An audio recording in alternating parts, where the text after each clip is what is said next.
김치만 먹었는데 이제 몸에 있는 미세 플라스틱을 이렇게 모아서 배출할 수 장에서 이제 있는 벌써 가능성을 배설이 본 거죠. 너무 잘 먹어서 문제예요. 너무 잘 먹으면 위가 부담되고 이 위에도 염증이 계속 쌓이게 되는데 좀 드시라고 말씀드리겠어요.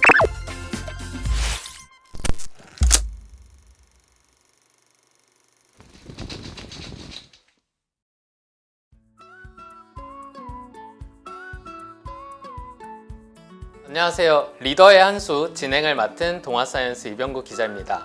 이번 시간에는 한식이 좀 건강하다, 왜 건강할까? 이런 걸 좀 관점으로 한번 심도 있게 얘기를 나눠볼까 해요. 이게 한식이 건강에 좋다라고만 하면 약간 구체적으로 어떻게 좋은지 모르겠거든요. 그래서 혹시 각 기관장님들께서 한식이 왜 건강할까라는 거에 대해서 조금 고민하신 게 있다면 말씀해 주시면 좋을 것 같습니다. 예, 뭐 일단은 질문에 대한 답일지 모르겠지만 우리 기본적으로 한의학에 대한 건 우리 국민들 몸에 많이 체득되어 있거든요. 뭐 식약 요병이란 말이 있어요. 쉽게 말해서 약하고 식품은 그 뿌리가 같다. 약물에 대한 그 약성은 평상시에 음식으로서 꾸준히 적절하게 자기 몸이 필요로 한 시기에 필요한 사람에게 체질이 또 있잖아요. 평상시에 식치라고 하지 않습니까? 그렇게 음식에 어떤 조절이라든가 자기 몸에 맞는 적절하게 조정함으로써 건강을 유지하고 생명을 연장하는 게 가장 기본적이기 때문에 그런 면에서 우리 한식은 한국 한의학 또는 동양의학이 가진 특징적인 면에 K푸드에 실려 있어서 그렇게 각광을 받고 있지 않나 그렇게 생각을 합니다. 한식이 몸에 어떻게 좋으냐, 그래서 세계인들 속에서 인기를 얻느냐 이렇게 질문을 하신다면 일단 우리가 모든 인간이 건강하게 삶을 유지하려면 기초식품 5군이라 그래서 단백질, 탄수화물, 지질, 무기질, 비타민 어느 한쪽에 치우치지 않고 균형 있게 먹는 것이 굉장히 중요합니다. 최근에 이제 피자라든지 햄버거라든지 이런 인스턴트 푸드가 문제가 되는 건 지방의 함량이 너무 많은 것, 이제 나트륨이라든지 이런 것들의 함량이 지나치게 높은 경우들이 이제 균형을 깨기 때문에 문제가 생기는 건데 한식은 이제 탄수화물 비중, 단백질, 지질, 뭐 아까 말씀드린 5군을 골고루 갖추는 것이어서 가장 중요한 건 균형 있게 먹는 것. 이게 굉장히 중요할 것 같고 특히 요즘처럼 칼로리 과잉으로 비만할 때 이제 좀 더 날씬한 몸매를 유지할 수 있는 그런 이유 때문에 그런 것 같습니다. 예. 제가 요즘 관심을 가지고 있는 게 초가공식품이라고 하는 식품이 건강에 많은 나쁜 점을 계속 일으킨다. 결국 한식은 대부분 그런 초가공식품이 아니라 조리를 해야 먹을 수 있는 식품이기 때문에 한식이 더 각광을 받게 되는 계기가 되지 않았을까 싶습니다. 전에 1편에서도 오가노이드 연구 언급해 주셨는데 혹시 요 한식과 건강에 대해서 오가노이드 측면에서 좀 접근할 수 있는 게 있을까요? 최근에는 오가노이드가 결국 장 재생에 활용될 수 있는 측면이 강조되고 있어서 손상된 장을 재생 치료에 활용하는 연구까지 진행을 하고 있습니다. 즉 미생물의 작용을 제일 빈번하게 하는 장에서의 연구를 오가노이드를 가지고 하고 있다라고 좀 설명을 드릴 수 있겠습니다. 그러면 우리 한국한의학연구원하고 생명연구원하고 많이 연구도 할 수 있을 것 같아요. 저희가 이번에 대형 연구과제를 하나 발주가 돼서 이제 진행을 할 건데 국가과제로 거기에 이제 겉스킨입니다. 장하고 피부 쪽에 연결하는 오가노이드 시스템을 바로 휴먼에서는 할 수 없으니까 그 시스템을 구축을 해서 그 과제가 발주가 되거든요. 실제 어떻게 보면 피부 쪽이라는 건 우리 몸에서 여러 가지 증상이 피부까지 가장 말초까지 오는 거거든요. 그래서 어떻게 보면 내과적인 질환에 가깝습니다. 내부에서 어떤 치료를 하는 통제가 이루어지고 균형이 맞아야 이 피부에 질환이 안 생기거든요. 그래서 외부에서 연고제라든가 뭐 이런 바르는 거라든가 이런 걸로 될 수 있는 그런 것도 있겠지만 대부분이 만성적으로 계속 재발하고 하는 건 내부적인 어떤 치료가 아니라 치료가 돼야만이 되는.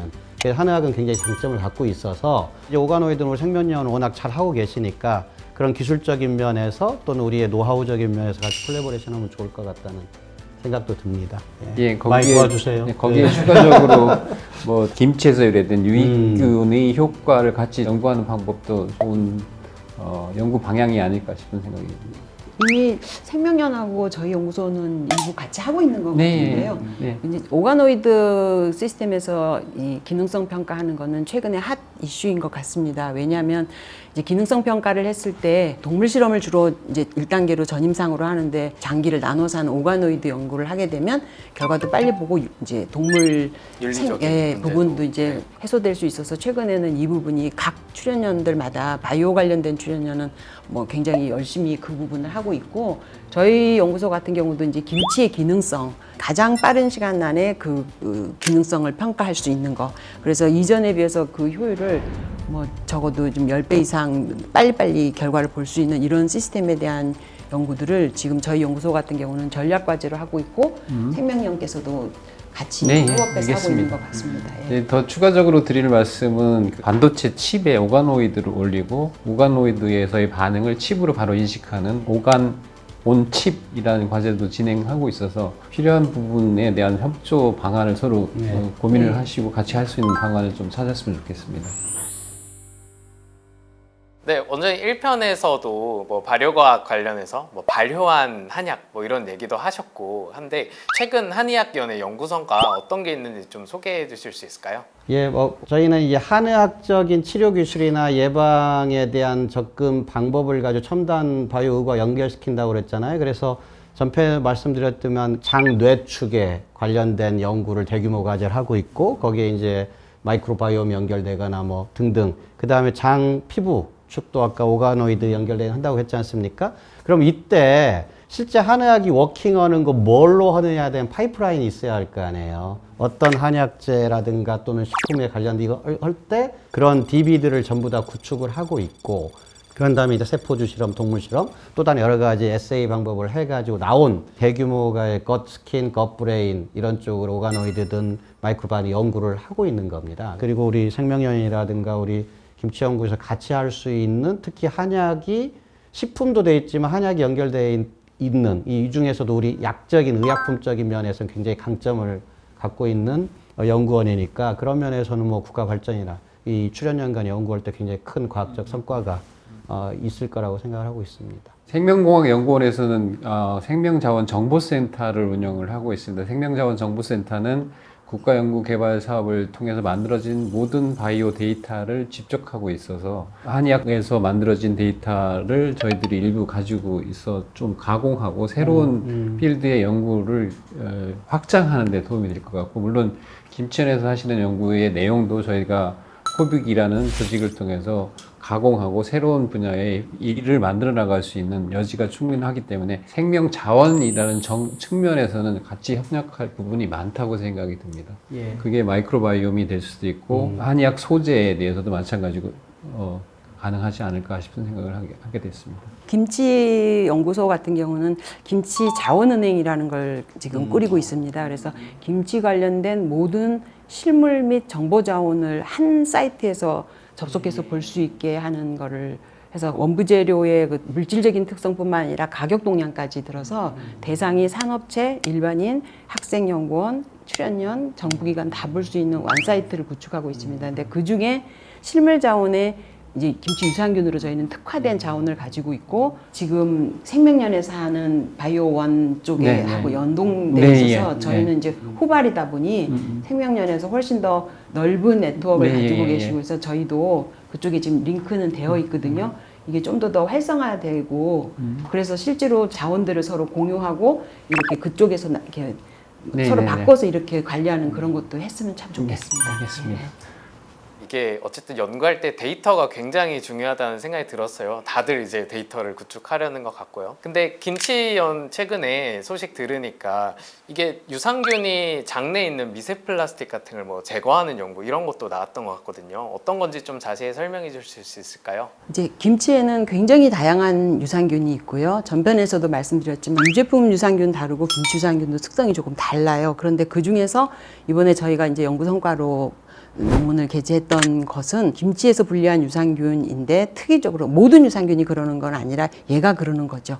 이제 세포벽에 미세 플라스틱이 지금 문제가 되고 있지 않습니까? 온데 그냥 생수에도 미세 플라스틱이 있다고 그러고 그런데 이 세포벽에 미세 플라스틱을 흡착하는 기능이 있는 그런 미생물이 있는 거예요. 붙이는 거네요. 그렇죠, 그렇죠. 근데 구성물이 뭘로 되어 있냐에 따라서 흡착에 하는 물질이 달라질 수 있어요. 특이한 유산균 중에 하나는 콜레스테롤을 특이적으로 이렇게 이렇게 쫙 몸에 붙이는 그런 보고도 있었습니다. 그래서 그런 경우에는 생균일 때만 유산균이 좋은지 아는데 걔는 사균일 때도 이제 그 세포벽 때문에 그러는 거기 때문에 이렇게 부착을 할 수 있죠. 쫙 잡아 당겨서. 죽어서도 일을 하는 거예요. 그렇죠. 그러니까 김치찌개나 김치볶음에 들어서도 문제가 없죠. 아, 네. 들어가기만 하면 돼요. 그렇죠. 왜냐하면 몸 자체가 그렇게 바인딩하는 능력이 있으니까요. 그래서 이런 균을 활용해서 그걸로 김치를 담그면 그 김치는 미세 플라스틱을 저감화시키는 그런 김치가 될 수도 있는 거죠. 김치만 먹었는데 이제 몸에 있는 미세 플라스틱을 이렇게 모아서 배출할 예, 수 장에서 이제 있는 벌써 가능성을 배설이 본 거죠. 그렇죠. 네. 예.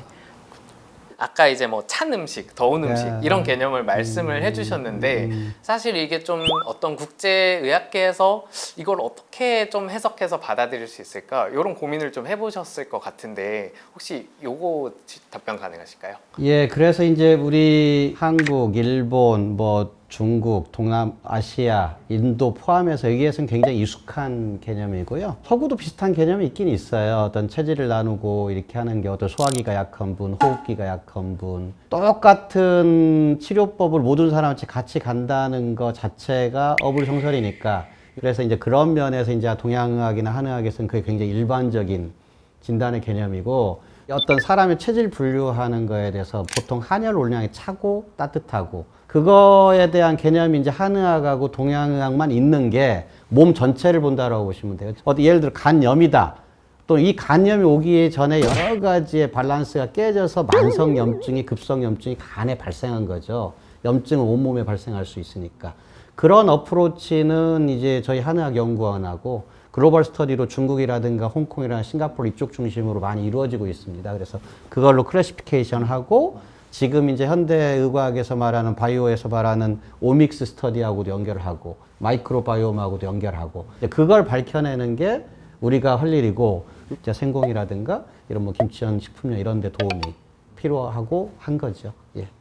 그 생명연에 또 궁금한 게 하나 있는데 한식의 특징이라고 하면 이제 한국에서 나는 어떤 나물 얘기도 아까 나왔는데 나물이라고 하는 어떤 그런 생물 자원들이 좀 독특할 것 같거든요. 혹시 그런 거랑 이렇게 좀 연결할 수 있는 그런 연구도 있을까요? 뭐 우리나라가 생물 자원 측면에서 그렇게 많은 자원을 가지고 있지 못하기 때문에 해외 자원도 활용해서 그 효능을 평가하고 그 효능을 바탕으로 최종적으로 뭐 신약 개발에 활용하든 건기식에 활용하든 이런 연구를 가능할 거라고 생각합니다.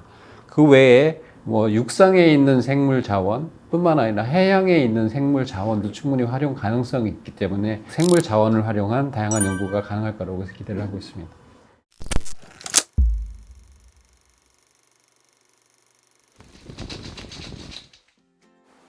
네, 저희 1부 K푸드부터 각 연구기관들의 연구 성과까지 한 번에 좀 돌아보는 시간을 가졌는데요. 기관장님들 좀 소감 한 말씀 좀 들어보려고 합니다. 오늘 주제가 K푸드라는 주제였고 그다음에 건강이라는 두 가지 큰 주제였던 것 같습니다. 결국 건강과 음식은 뗄래야 뗄 수 없는 생명 현상의 하나의 과정이고 이런 생명 현상을 다양한 방법으로 연구를 해서 건강 수명을 유지할 수 있는 방안을 조금이라도 확보할 수 있는 그런 자리가 돼서 아주 유익한 자리가 됐습니다. 감사합니다. 예, 리더의 한숙 감사합니다. 왜냐하면 제가 우리 한의학연구원장 취임을 할 때 한의학연구원이 한의학을 레드바이오와 그린바이오의 어떤 융합을 통해서 글로벌로 갈 수 있는 걸 만들어보자 했었는데 그런 면에서 이제 어떻게 협력할지에 대한 고민할 기회가 좀 있었던 것 같아요. 그래서 그런 면에서 앞으로 좀 많은 이 푸드테크 K-메디슨에 대해서 한번 고민을 좀 더 해보았으면 하겠습니다. 감사합니다. 예. 최근에 이렇게 K푸드, 그 중에서도 K푸드의 대표 얼굴인 김치가 전 세계인의 사랑을 받고 그런 관심만큼 저희 연구소는 더 가열차게 해야겠다. 그리고 그런 부분에서 여기 계시는 우리 권 원장님 같이 우리 같은 출연연 과기정통부 산하에 23개 출연연이 있거든요. 그래서 같은 출연연들끼리 협업을 했을 때 훨씬 더 그 윈윈하고 시너지가 커질 수 있기 때문에 이런 자리를 함에 매우 감사하고 오늘 너무 뜻깊은 자리였다고 생각합니다. 감사합니다. 세 분 말씀 들어보니까 정말 이 한식과 한국인의 건강에 대해서 연구기관들이 되게 많은 연구를 하고 있다는 걸 느꼈고요. 또 그 연구기관들 사이에서도 되게 긴밀하게 연결돼서 더 큰 연구로 확장할 수 있는 가능성도 많이 본 것 같습니다. 마지막으로 기관장님들 한 끼 추천한다면 뭘 추천하실까요? 예, 저는 대전에서 김치찌개 집을 한 3군데 정도 알고 있는데요. 김치찌개를 적극 추천드립니다. 무 아시죠? 무. 네. 예, 무밥을 좀 드시라고 말씀드리겠어요. 무 자체 이제 저녁이지 않습니까? 그리고 요즘은 너무 잘 먹어서 문제예요. 너무 잘 먹으면 위가 부담되고 이 위에도 염증이 계속 쌓이게 되는데 무가 굉장히 팽만한 배라든가 너무 이 소화계통을 굉장히 좋게 하고 염증도 제거해주고 이런 것들이 굉장히 좋을 것 같습니다. 그래서 무밥을 추천드립니다. 저는 이제 장마도 되고 무더위에 모두 입맛도 이런 지쳐서 그러는 때 짙은 콩무리들은 콩국수에 잘 익은 열무김치 곁들이는 거 추천드립니다. 오늘 추천해주신 한 끼 중에서 한번 골라서 먹으면서 약간 한식의 즐거움을 좀 느껴볼까 합니다. 자, 그러면 저희 다 같이 인사하면서 끝내도록 하겠습니다. 지금까지 리더의 한수였습니다. 감사합니다.